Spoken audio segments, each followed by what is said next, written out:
Photographic memory is a scam, and I can prove it. Not only that, but it's a good critical thinking exercise because cameras are old. I mean, what a silly metaphor for what's happening in the glory and the majesty of human memory. I mean, sure, maybe there are some artists who would benefit from memorizing every single detail of a room or a landscape, but even then, there are very few benefits to the idea of photographic memory. I mean, think about it.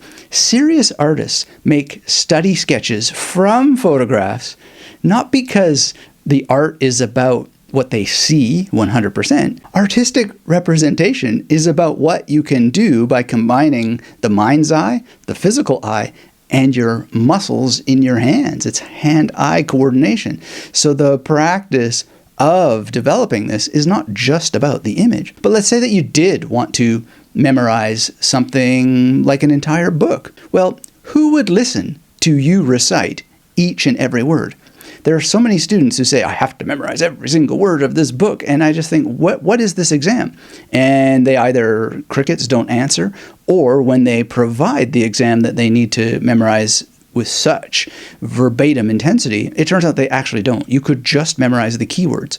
So you don't have to mentally photograph the page at all. And you are very, very unlikely to have to perform a recitation of an entire book. Even if you were performing an audiobook, it's very unlikely that you would do that. And I don't know, I saw an interview with Roger Gilmore from Pink Floyd fame recently, and he has a teleprompter to give him his lyrics, right? And quite frankly, if I'm going to go and see him perform, I want to just hear him perform at his best. I saw Lou Reed perform. He had his lyrics on a sheet. So what? I mean, this is not the use of memory techniques at all. I have questioned the value of photographic memory for years, and if you need to memorize the most critical pieces of information, you want to develop memory techniques based on the memory palace and associated mnemonic strategies and leave out photographic memory as a concept because it is a scam for the reasons we're going to talk about today. And you can release yourself from the anxiety that comes from thinking you need to memorize words like it, but, he, she, them, they, etc. The question really is, what do you want to do and what is the most likely way to get there? Because I think the reason why people chase after photographic memory is one word: fear. They're afraid. They seek fantasy memory tricks because they want something unrealistic. They want certainty in life. But since none of us knows what's going to happen next, the idea of photographic memory becomes attractive because it creates, at some level, the sense that security is possible.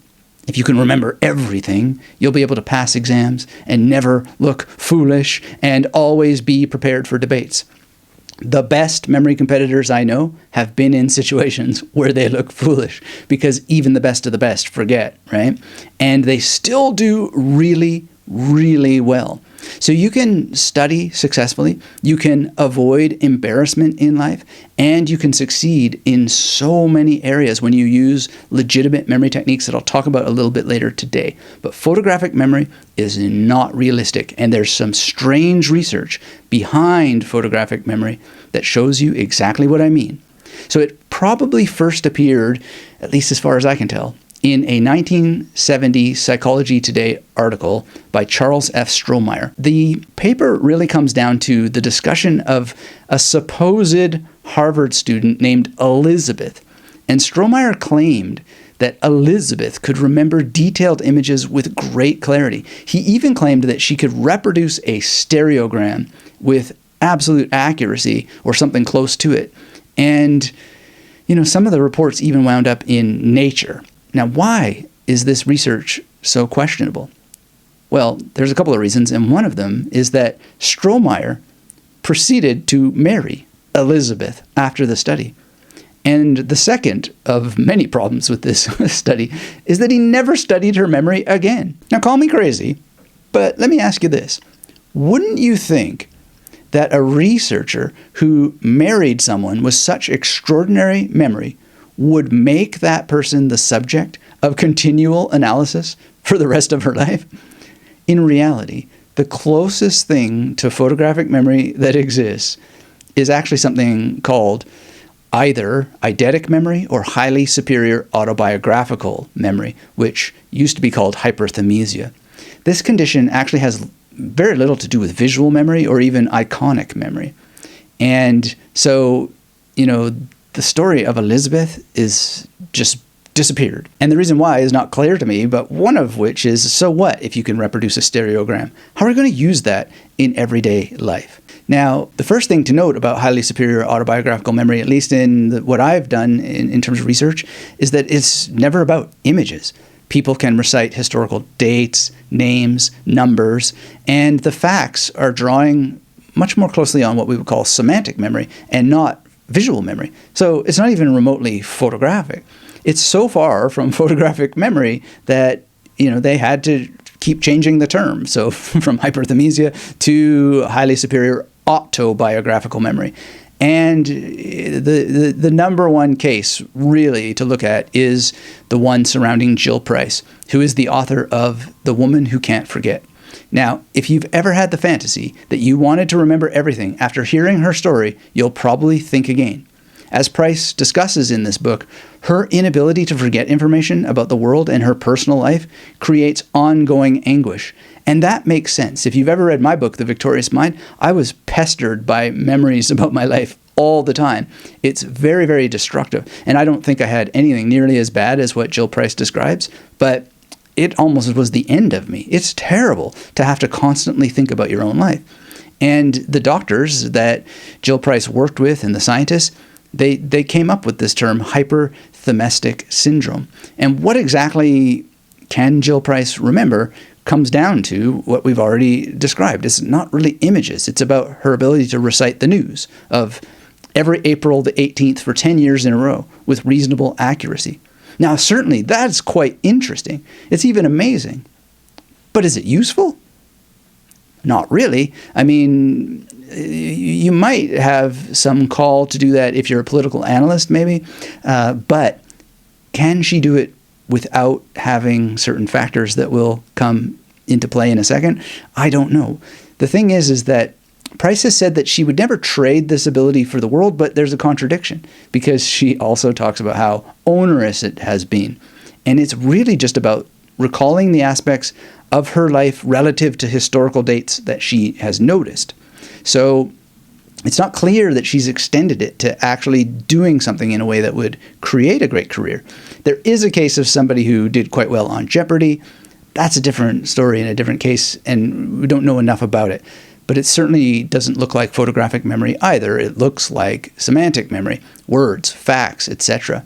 So one thing that's very, very interesting about Jill Price, if you read The Woman Who Can't Forget, is the passages where she repeats the chat room messages that she exchanged with her husband. And she doesn't include the term photographic memory there. It's not in the glossary at the end of her book. Instead, she uses the term flashbulb memory, which I think is maybe a little bit more accurate, even though that too doesn't quite fit the bill, because usually flashbulb memories are formed from extreme events. So if someone says, do you remember where you were on 9/11? And you can just immediately have these flashbulb memories, well, that's because it was a dramatic, tragic moment. So I don't know why she used that term, but maybe that's because that's how she experiences it, which is fair enough. But scientifically, that's not really the term that we would use. The other detail that's very interesting is that Jill Price still forgets. The news stories that she's been featured in, they like to play up the case as if there's this absence of forgetting, but they hide the key facts. And so even though these abilities astonish scientists, and they are astonishing, there's no doubt about it, how that Jill Price openly shares that she actually struggles to learn and memorize simple things is just not highlighted. And her constant recall of emotional traumas from the past interfered, she says, with her scholastic performance when she was a student. And no doubt, anxiety-induced memory loss is a real and serious issue. And, Of course, there are some positive examples out there, but the way the media presents them, there's a lack of nuance. So I recommend that you read The Woman Who Can't Forget. It's a very, very interesting book. And just generally look at as many cases of highly superior autobiographical memory that you can, because they're extraordinarily weird in what they don't say. Now, you might be wondering, are there jobs that might require photographic memory? Well, in my experience trying to get jobs, especially when I was funding my university career, I once did try to get a job. It's a longer story, but basically I applied to work for Customs Canada, and I had been successful in terms of getting to the interview stage, and a lot of it had to do with images of various contraband and also airport lobbies, etc., and objects inside of bags, and scanning people for their faces and different signs of suspicious behavior, etc. And I came very, very close to passing. I hadn't even gotten into the world of memory techniques at that time, so I don't know what would have happened if I had used memory techniques, but certainly something like photographic memory might have been useful in that context, especially when you're looking at people who may be wearing disguises and trying to make a match with what they look like when they're not wearing disguises. In the years since then, after I did get into memory techniques, there's some research that I came into that I've used ever since to help me better remember faces. Whether it would help me recognize people in disguise or not, I don't know. But what the research shows is that when people focus on the shape of the eyes and think about it in relation to the number 8 on its side, and they think about the nose as an upside down 7, they tend to remember a face better. Now, that's not really photographic, but it's leading you to do something with your imagination and your visual memory that helps you better recognize faces later. So it's kind of like taking a bit of a snapshot, but a snapshot that focuses on specifics of how a face looks and then making a visual relationship. And that's a lot like what memory techniques are, right? So if you want to practice memorizing faces, then that's what you can do. Try to think about the relationship between the shape of a nose, the circularity around the eyes, and how they relate to something else. I don't think it has to be an upside down 7 or an 8. In fact, Harry Lorraine used to say that a way to memorize names was to pick a feature on the face and then relate it to something that helps you remember the name. So, I don't know, if someone's name was Betty, you might think that their nose looks like a gambling ticket or a lottery ticket. There's many, many little memory tricks that are like that. So think about how that you can do that in your everyday life. Not so much photograph it, but think and reflect on the visual aspects of a person's face or the visual aspects of a room, and then try to recall it later based on the association that you make in that situation. You can do this with rooms as well. Lots and lots of different things. There's many, many alternatives to photographic memory. And one of them, of course, is the memory palace. And the memory palace is making a relationship with an entire building or a journey outside and allowing yourself to break it down so that you can move through it in your mind later. And to use it, you leave little breadcrumbs. So if you wanted to memorize a name like Jill Price, you could have in a corner of a memory palace a rhyme like Jack and Jill went up the hill. And then you can have them discovering price tags at the top of the hill, right? And that can help you remember Jill Price. So this is a very, very simple way of using associations in an imagistic but also a logical, a rhyme-based, which is sound-based, in order to arrive at a name like Jill Price later, because you think back to this location and then you can remember that information. It's very, very simple and direct, and it works great. So photographic memory just doesn't really work as a way of describing what happens in memory. It's multi-sensory. And if you want to recall dates and you want to recall facts as easily as somebody who can do it, who has highly superior autobiographical memory, I would just put aside the idea that it has to be as easy as they do it. Because no matter how well their lives are presented in the media, the story is bound to be a lot more complicated. In fact, in the Jill Price case, apparently she journals a lot. And there's another video about a younger person who not only also has been shown to have almost an OCD level of journaling in his life. But you can see in the documentary that he has photographs everywhere about his life. So there's a hyper-reflective focus on the visual nature of his life in this case. But it's also placed where? It's placed in photographs that are stuck to the wall. So the reflection process involved, at least that's what I'm guessing, is spatial in nature. Looking at the photographs in space, those photographs will have taken place in a space. And so there's got to be not just highly superior autobiographical memory, but a reflection on locations. So in Jill Price and her book, she talks about having written more than 50,000 pages of notes. All of those notes are also locations. And they resemble in some way how mnemonists use Zettelkasten, they use the Leitner system, they use index cards. These index cards can be matched to stations in your memory palace, and it's just an incredible way to get the same benefits, but without necessarily having to write 50,000 notes, because you can often break down one simple chapter into 5 to 10 points. Maybe a little less, maybe a little more, but you put those on cards. You then think about those cards in terms of a memory palace, and you might not be as strong as somebody with these conditions, but you don't need to take photographs. And if you want to take photographs, what you can do is photograph your index cards, put them in Anki, and review them that way, or some other spaced repetition software. So I don't think there's anything particularly genetic about what people with these conditions are doing.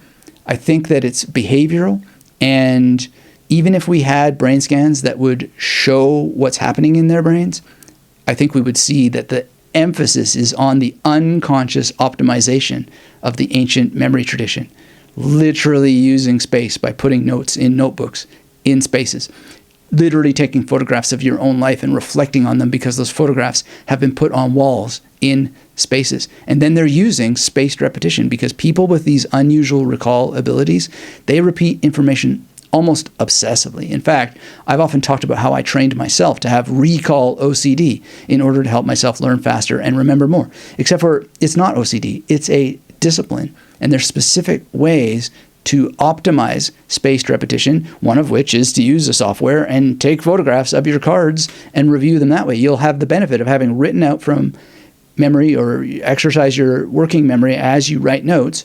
You'll have that benefit to already start the encoding process. And then you can look at it. If you have to have photographic memory, you can look at the photographs of your cards in a spaced repetition device, right? But it still comes down to discipline. And I believe that every single person that has been studied has all the hallmark signs that they have maybe highly superior autobiographical memory, but it's matched by a kind of compulsion or what could be a healthy discipline. They're processing.